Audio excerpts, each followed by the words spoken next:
Langkah yang dilakukan oleh PDIP itu adalah langkah taktis dan tepat.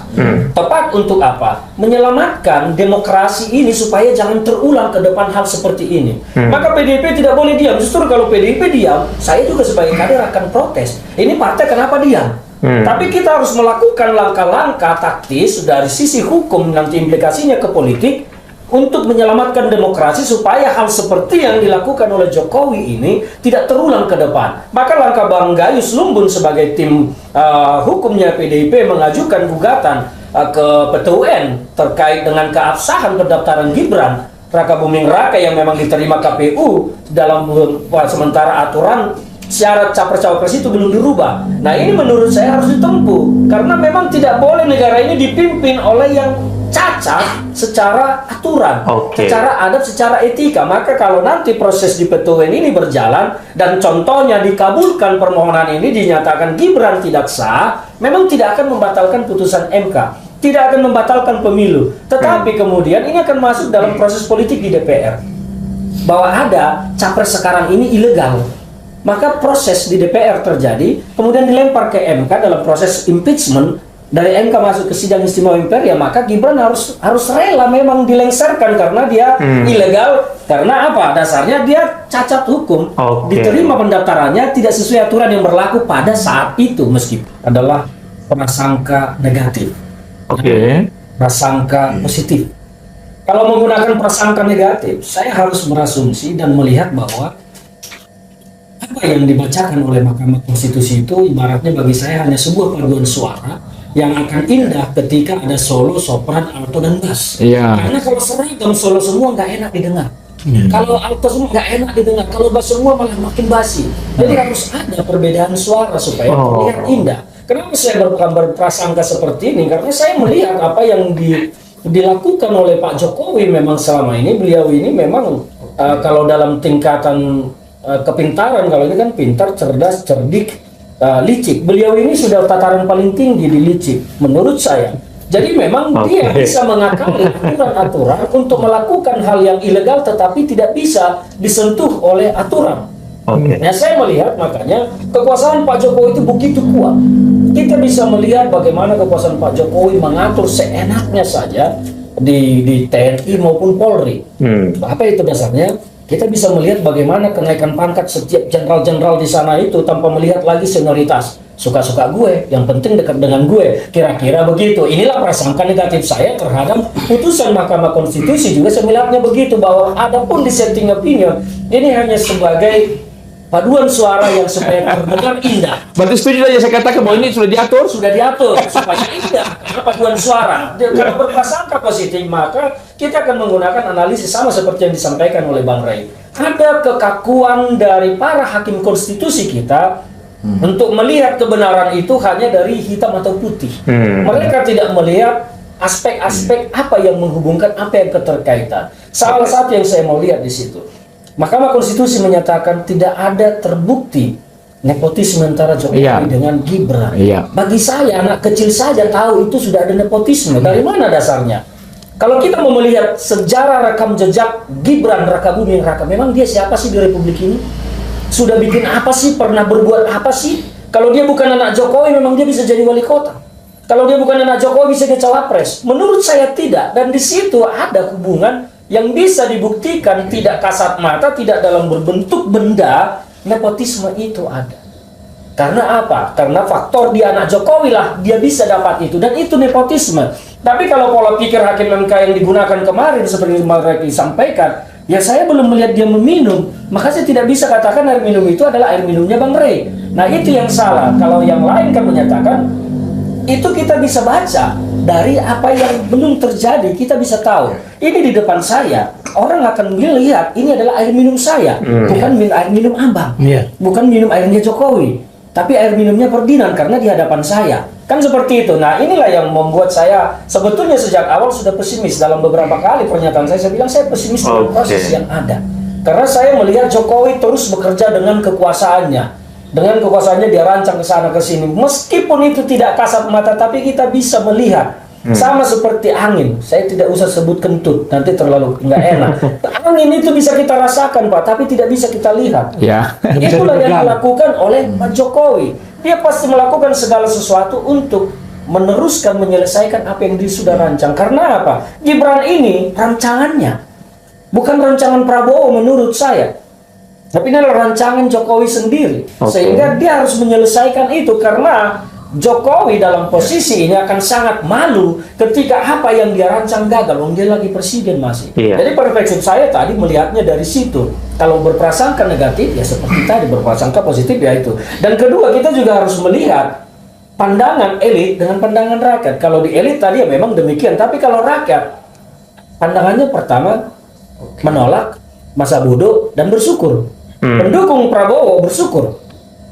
Yang menerima bansos masa bodoh, tidak peduli dia sidang MK itu ada atau enggak. Yang menolak tetap pendukung Ganjar masih menolak. Inilah di tataran grassroots.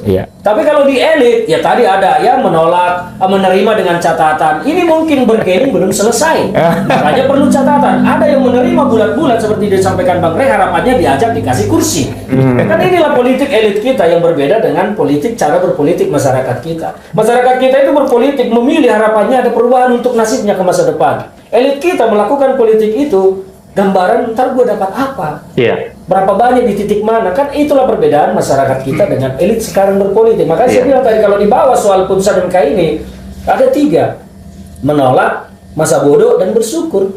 Pendukungnya Prabowo bersyukur, yang memilih kemarin karena pengaruh sesuatu terutama bansos ya dia masa bodoh. Mau ada itu atau enggak ada ya toh gue kembali ke sawah, kembali ke ladang, kembali ke laut.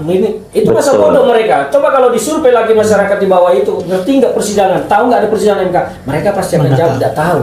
Itulah realita kita sekarang. Dan yang menolak ya pendukung militan Ganjar pasti akan menolak, karena ini dianggap sebuah kejahatan demokrasi yang cukup kasat mata.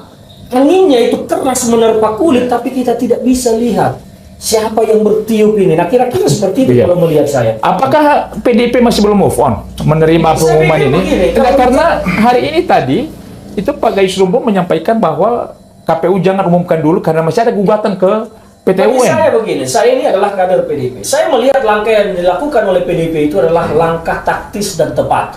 Tepat untuk apa? Menyelamatkan demokrasi ini supaya jangan terulang ke depan hal seperti ini. Maka PDIP tidak boleh diam. Justru kalau PDIP diam, saya juga sebagai kader akan protes. Ini partai kenapa diam? Tapi kita harus melakukan langkah-langkah taktis dari sisi hukum, nanti implikasinya ke politik, untuk menyelamatkan demokrasi supaya hal seperti yang dilakukan oleh Jokowi ini tidak terulang ke depan. Maka langkah Bang Gayus Lumbun sebagai tim hukumnya PDIP mengajukan gugatan ke PT UN terkait dengan keabsahan pendaftaran Gibran Raka Buming Raka yang memang diterima KPU dalam sementara aturan syarat capres-cawapres itu belum dirubah. Nah ini menurut saya harus ditempuh, karena memang tidak boleh negara ini dipimpin oleh yang cacat secara aturan, secara adat, secara etika. Maka kalau nanti proses di PT UN ini berjalan dan contohnya dikabulkan permohonan ini, dinyatakan Gibran tidak sah, memang tidak akan membatalkan putusan MK, tidak akan membatalkan pemilu, tetapi kemudian ini akan masuk dalam proses politik di DPR bahwa ada capres sekarang ini ilegal.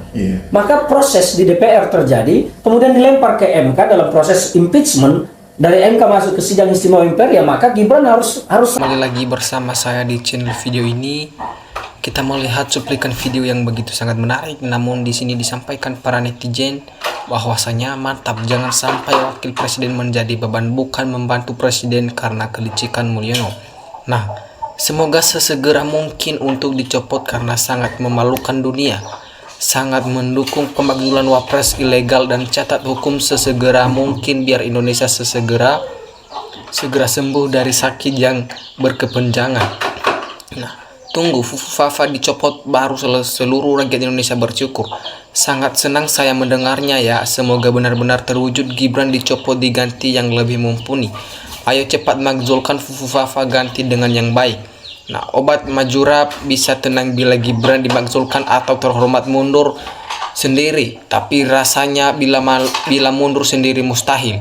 Nah, jika Fafa dipertahankan, aturan negara akan terus-menerus rusak dan tidak bisa diperbaiki.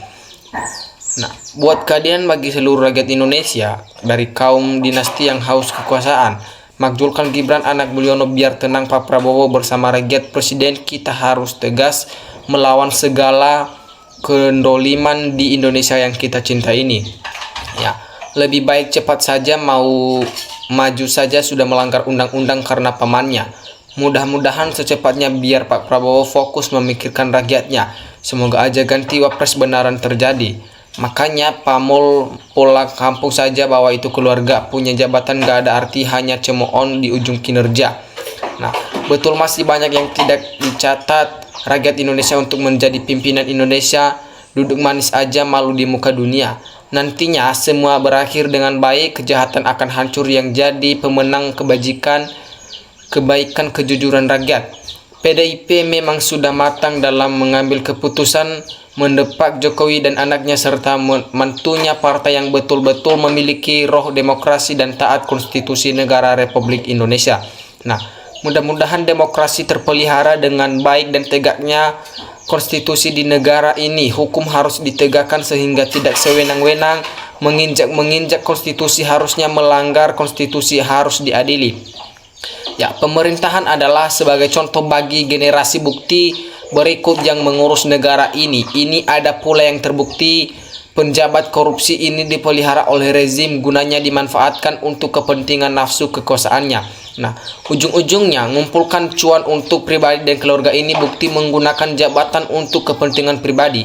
Ini seolah-olah sebanyak itu rakyat yang pintar, malahan terkesan dibiarkan kejahatan ini terjadi dan seolah-olah tidak ada yang berani bicara kebenaran. Sepertinya Indonesia ini sudah dijajah oleh orang jahat dan pengkhianat angkuh dan sombong kayak Firaun gaya baru diiming di Indonesia emas 2045. Nah, sedangkan pemerintahan carut marut yang sibuk korupsi dan judi online yang dipelihara, kita punya harapan besar untuk pemerintahan ke depan ini baru membahu demi Indonesia jaya.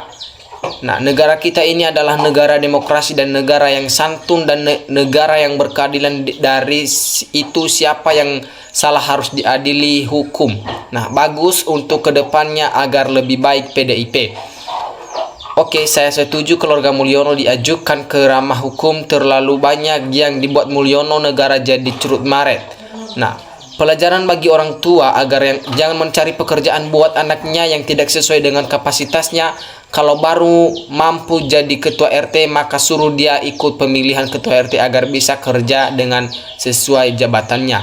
Nah, pamannya Gibran sudah disetel dari awal oleh bapaknya. Si Gibran harus gimana cara menjadi wapres. Untuk meluluskan perubahan demi perbaikan, semestinya terlebih dahulu para penjabat dan aparat penjilat digeser, diganti dengan oleh mereka yang betul-betul ingin perbaikan. Kalau mereka tidak digeser, tetap akan jadi ganjalan. Anakmu tidak punya kemampuan apa-apa, suruh mundur saja dari wapres. Nah, harus dihilangkan. Bapak-bapak yang terhormat, elit politik seluruhnya sadar untuk mensejahterakan rakyat. Ini titik awal berubah untuk lebih baik. Semoga doa orang baik bisa dikabulkan. Semoga Allah swasta selalu hadir. Hindari jauhi politik dinasti politik. Mulyono jangan lagi dipilih dan didukung. Siapa yang tidak mendukung berarti ikut menyelamatkan bangsa dan negara. Inilah rakyat bersuara dari hati nurani. Nah, jangan dilamakan secepatnya Gibran dicopot dari wakil presiden. Gibran gak layak jadi wakil presiden. Realisasi yang ditunggu seluruh rakyat udah tahu. Jangan lama-lama safe demokrasi.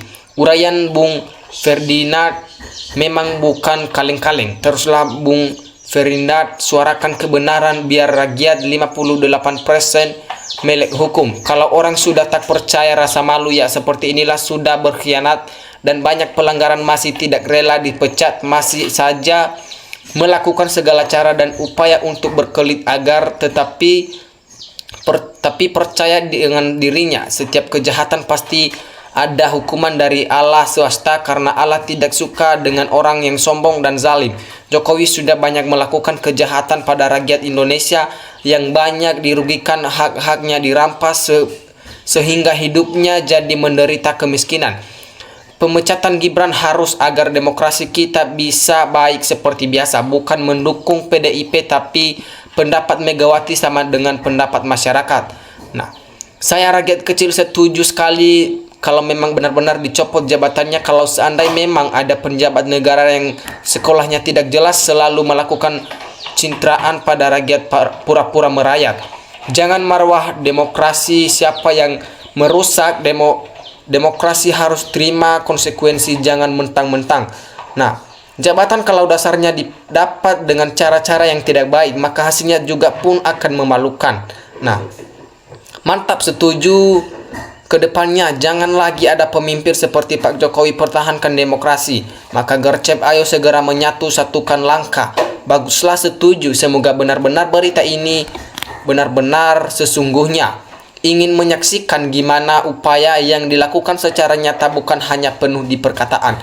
Apa memilih 58% masih bangga dengan wapresnya yang demikian kualitasnya, yang bertanggung jawab kepada 270 jiwa penduduk Indonesia. Coba heningkan hatimu dengan sedalam-dalamnya, masuk hati dengan wapresmu. Yang saya lihat rakyat kalah sama si Mulyono karena tidak bisa berbuat apa-apa. Ya wajarlah dicopot karena memang usianya tidak mencukupi batas minimal konstitusi, dia cukup usia karena dipaksakan. Gibran tak bisa diturunkan karena Prabowo sudah banyak termakan budi pada Joko Widodo. Berat untuk menurunkan Gibran, capek sudah tinggal 5 tahun mendatang pemilu. Kita tunggu saja apakah benar-benar mau dimakzulkan. Kapan targetnya belum jelas, hanya keluar-keluar doang. Sebaiknya Gibran dicopot saja, ngapain orang ingusan gitu, apa bisanya. Para wakil rakyat pun hanya diam dengan kesewenang-wenangan yang sudah sejak lama. Dari pencalonan pun seharusnya sudah dibahas, bukan pembiaran dari awal sudah catat hukum, tapi terus berlanjut. Semoga ada kesuksesan yang memperbaiki kesalahan ini. Sudah saatnya kebenaran harus dimenangkan dan kezoliman harus kita kalahkan. Tegakkan hukum seadil-adilnya agar rakyat makmur, hidup tenang, damai dan sejahtera. Ya, oke teman-teman, sekian pembahasan kita kali ini. Terima kasih. NKRI harga mati.